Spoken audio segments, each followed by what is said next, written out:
নমস্কার বন্ধুরা, কেমন আছেন সবাই? আজ আমি বানাবো দই চিংড়ি।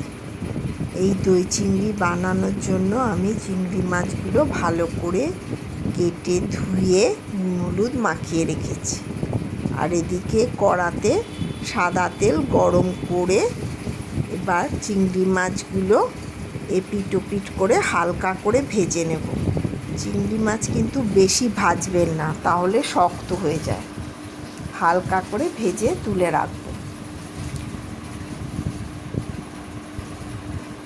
এই যে আমার এবার সব মাছ ভাজা হয়ে গেছে। এবার আমি একটা মশলা তৈরি করে নেব। পোস্ত কাজু বেটে নেব একসাথে। আর কড়াতে যে তেলটা ছিল ওর মধ্যেই 1 চামচ ঘি দিয়ে দিলাম। এটা গরম হলে এবার গোটা গরম মশলা ফোড়ন দেব। গরম মশলাটা একটু নাড়াচাড়া করে সুন্দর গন্ধ বেরোলে এর মধ্যে আমি দিয়ে দেব পেঁয়াজ বাটা 2 চামচ।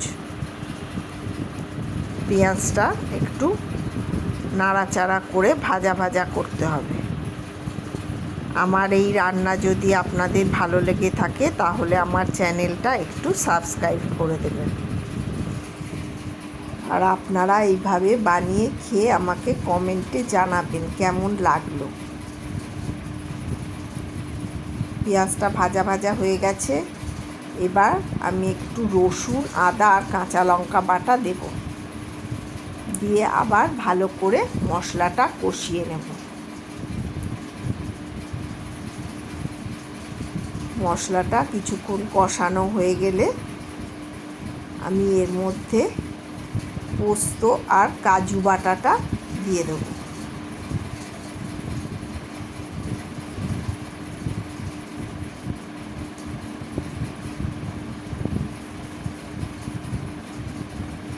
নুন দিলাম, একটু নুনটা আগে দিইনি, এবার নুন দিলাম।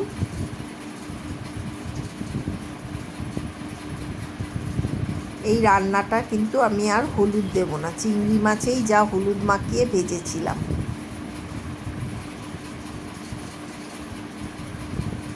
এবার আমি ওই পোস্ত আর কাজু বাটাটা দিয়ে দিলাম।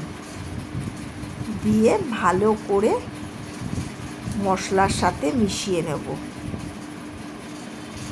কিছুক্ষণ নাড়াচাড়া করে কষিয়ে এর মধ্যে আমি টক দই ফেটিয়ে ভালো করে দিয়ে দেব। এই যে দইটাও আমি দিয়ে দিলাম।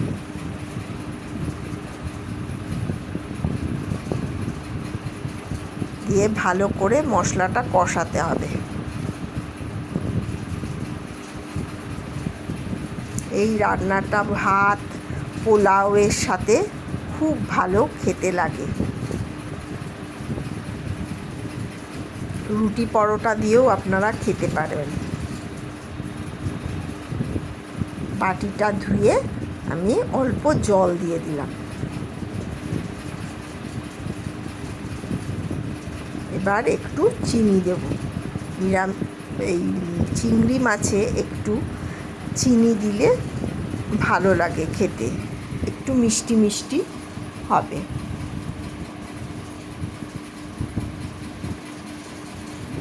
কাঁচা লঙ্কা তো আমি বেটেই দিয়েছি।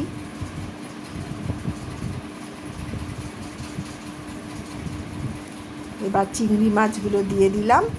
দিয়ে ভালো করে একটু ফুটতে দিতে হবে। ঢাকা দিয়ে দেবো। 5 মিনিট লো ফ্লেমে ফুটতে দিয়ে তারপর ঢাকাটা খুলে নিলেই আমার মোটামুটি রান্না রেডি। উপর থেকে একটু গরম মশলার গুঁড়ো আর 1 চামচ ঘি দিয়ে দিলেই আমার রান্না রেডি।